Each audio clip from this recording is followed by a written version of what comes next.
आज चाहिँ म तपाईँहरूलाई मेट्रो स्टेसनको चाहिँ लिफ्ट देखाउँछु हैन। लिफ्टबाट चाहिँ एकदमै तल जानुपर्छ अन्डरग्राउन्ड चाहिँ, त्यसपछि मेट्रो चढ्नुपर्ने हुन्छ। अन्डरग्राउन्ड पनि करिब मैले अलिकति तलबाट नै खिचेँ, त्यो भएको हुनाले करिब 2 मिनेटको चाहिँ छ। भनेपछि अब यो चाहिँ धेरै लामो पनि छ, हुन्छ। कसैलाई अलिकति चाँडो जानु छ भनेपछि लिफ्ट सडनली चलिरहेको बेला पनि हिँडेर पनि गइरहेको हुन्छ।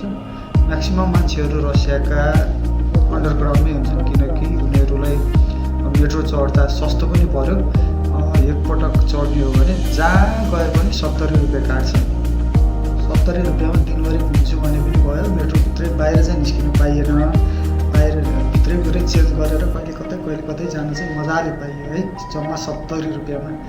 त अब यसरी अब ढिलो हुने मान्छेहरू, अलिकति हतार भएको मान्छेहरू चाहिँ हिँडेर लिफ्ट चल्दा पनि जाने हुन्छ। अब मेट्रो कराएको सुई गरेको आवाज सुन्नुभएको छ नि, यो चाहिँ मेट्रोको आवाज हो है। आशा छ तपाईँहरू सम्पूर्णले रमाइलो इन्जोय गर्नुभएको होला अथवा